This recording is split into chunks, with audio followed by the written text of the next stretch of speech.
महाराज जी जो आपने अभी बताया महाराज जी, सरल सीधे व्यक्ति को संसार में कष्ट सहने पड़ते हैं, पर चालाक व्यक्ति संसार में सुख पाता है, सफल हो जाता है। नहीं, सफल नहीं होता, ये गलत शब्द है। सफल नहीं होगा। कभी कोई चालाकी से सफल हो सकता है। रावण जैसा कोई चालाक पुरुष था, सब विद्याओं का ज्ञाता परम चालाक था। कालनेमित से बढ़कर कोई चालाक था?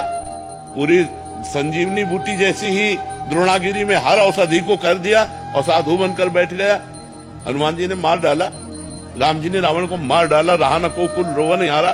चालाक पुरुष सफल कैसे हो सकता है? नहीं, सीधा सरल पुरुष कष्ट पा सकता है, पर सफल सीधा सरल सच्चाई पर चलने वाला हो। जैसे धर्मराज युधिष्ठिर बिल्कुल सीधे थे, यहाँ तक इतने सीधे थे कि युद्ध क्षेत्र में कल कौन सी रणनीति है वो जाके दुर्योधन सीधे पूछ लेता था।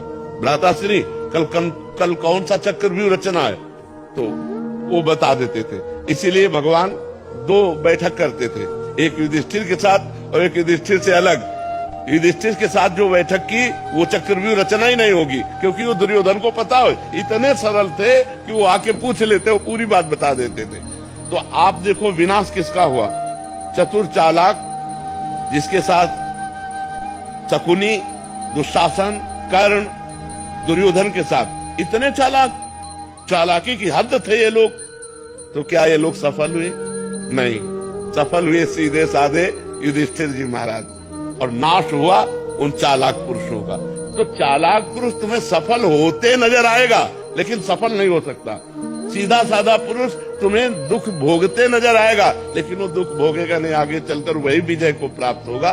थोड़ी यात्रा ऐसी है जिसमें संशय हो सकता है देखकर कि बेईमान, दुष्ट, चालाक, कपटी पुरुष उन्नति को प्राप्त हो रहा है और धर्मात्मा, ईमानदार दुख को प्राप्त हो रहा है। थोड़ी देर की यात्रा है, लेकिन परिणाम में जो सही चल रहा है उसका सही परिणाम होगा, और जो गलत चल रहा है उसका गलत परिणाम होगा पक्का।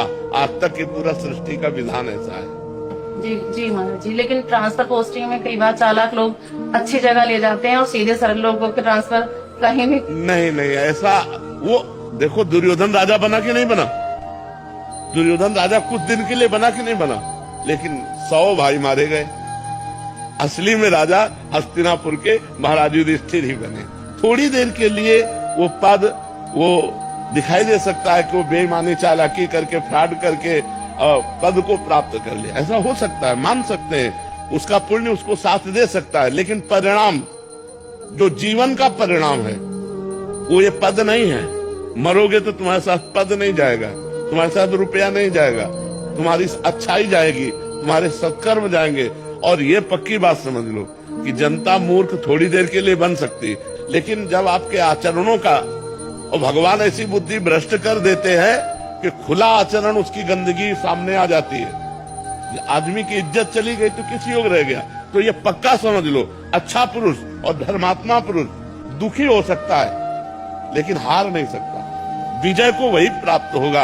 यत्र योगेश्वरा कृष्णो यत्र पार्थो धनुर्धरा तत्र श्री विजयो भूतिर ध्रुवा नीतिर मतिर्मम। ये निश्चित बात है, जहाँ धर्म है, जहाँ भगवान है, वहाँ विजय जरूर होगी।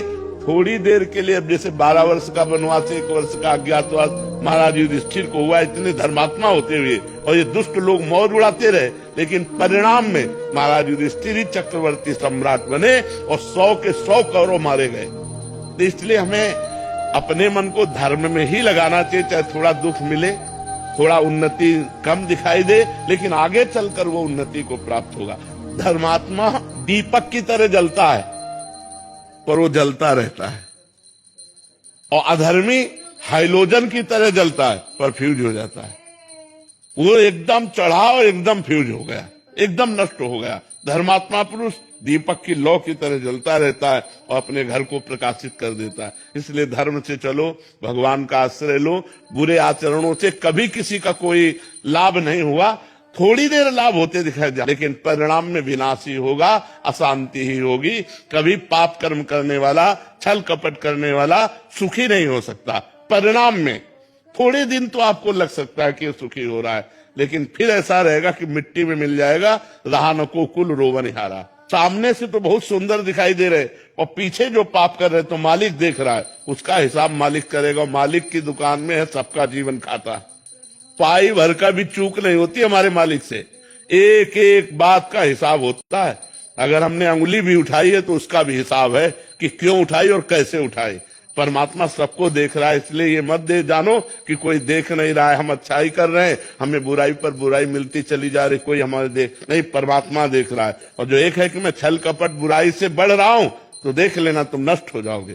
जैसे किसी को दो आदमी हाथ और पैर पकड़कर ऊपर 7वें खंड में ले जा रहे हो, वो सोचे मैं बड़ी मौत से जा रहा हूं, मौत से ले जा रहे हो, ऊपर से पटकने के लिए ले जाया जा रहा है। ऐसे पापी आदमी यदि बढ़ोतरी को जा रहा है तो समझो उसका नाश होने वाला है, और धर्मात्मा पुरुष दुख मिल रहा है तो समझो अभी ऊंचाई पर चढ़ेगा। तो आज तक जो हमारा इतिहास साक्षी है, जिसमें महापुरुष गए हैं, वो मार्ग सत्य है, वो अच्छाई है, वो परोपकार है। अगर इसमें चलेंगे तो हम महापुरुषों की गति को प्राप्त होंगे।